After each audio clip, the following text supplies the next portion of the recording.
Kryeministri Edi Rama zhvillon një vizitë në Greqi ku do të jetë pjesëmarrës në forumin ekonomik vjetor të Delfit, por duket se vëmendja kryesore nga diplomacia shqiptare, të paktën në 24 orët e fundit, ka qenë lobimi për realizimin e një takimi zyrtar mes Edi Ramës dhe homologut grek Kyriakos Mitsotakis. Në Tiranë, mediat kanë njoftuar se Rama do të zhvillojë një takim kokë më kokë me Mitsotakis në zyrën e kryeministrit grek, por sipas mediave greke, asgjë nuk është e sigurt dhe negociatat vijojnë. Gazeta greke Tovima shkruan se Edi Rama ka planifikuar të vizitojë Greqinë këtë javë për të marrë pjesë në sesionet e forumit ekonomik të Delfit, ndërsa ka kontakte diplomatike që po vazhdojnë duke shqyrtuar mundësinë e një takimi në Athinë me kryeministrin grek Kyriakos Mitsotakis. Sipas raportimeve, të dyja palët kanë qenë në komunikim të vazhdueshëm gjatë 24 orëve të fundit për të përcaktuar nëse agjenda e Mitsotakis mund të parashikojë një takim zyrtar, siç është kërkuar nga Tirana. Rama ka planifikuar të mbajë një fjalim në forumin ekonomik të Delfit të mërkurën pasdite, duke qenë se të dy udhëheqësit do të flasin në forum, i cili do të mbahet në vendin me të njëjtin emër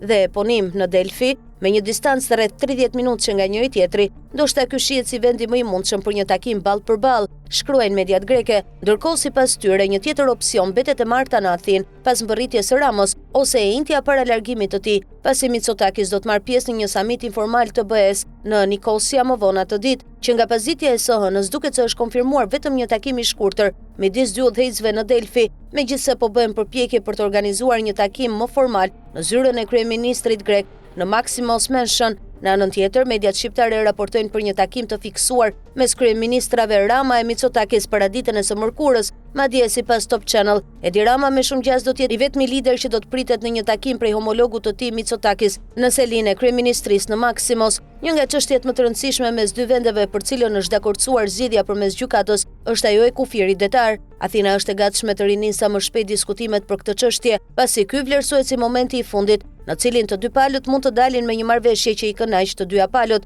Greqia, për shkak të zhvillimeve të brendshme, mund të shkojë drejt zgjedhjeve të parakohshme vitin e ardhshëm, çka duket se Mitsotakis do të shtyjë përpara këtë çështje për të pasur një kartë më shumë në dorë, që edhe mund ta përdorë për politikën e brendshme. Në anën tjetër, Edi Rama synon procesin e antarësimit në BE dhe për të përshpejtuar procesin, ai është i gatshëm të bëjë çdo kompromis. Një takim midis dy kryeministrave, sipas mediave greke, në këtë moment do të ishte me interes të veçantë, pasi Ministria e Jashtme greke ka njoftuar një iniciativë që synon të ndërmarrë menjëherë në lidhje me Ballkanin Perëndimor dhe për shpejtimin e procedurave për pranimin e 6 shteteve: Shqipëria, Bosnia dhe Hercegovina, Malizi, Maqedonia e Veriut, Kosova, Serbia, me qëllim që zgjerimi i parë i BE-s të ndodhë brenda gjysmës së dytë të vitit 2027, një periudhë gjatë së cilës vendi ynë do të mbajë presidencën e Këshillit të BE-s. Sipas Tanea, nisma greke që Yorgos Gerapetritis tashmë po drejton, pritet të lëvizë në 3 nivele: në nivelin e konsultimeve brenda BE-s për mbështetjen e nismës greke nga shtetet të tjera, me Gjermaninë dhe Spanjën,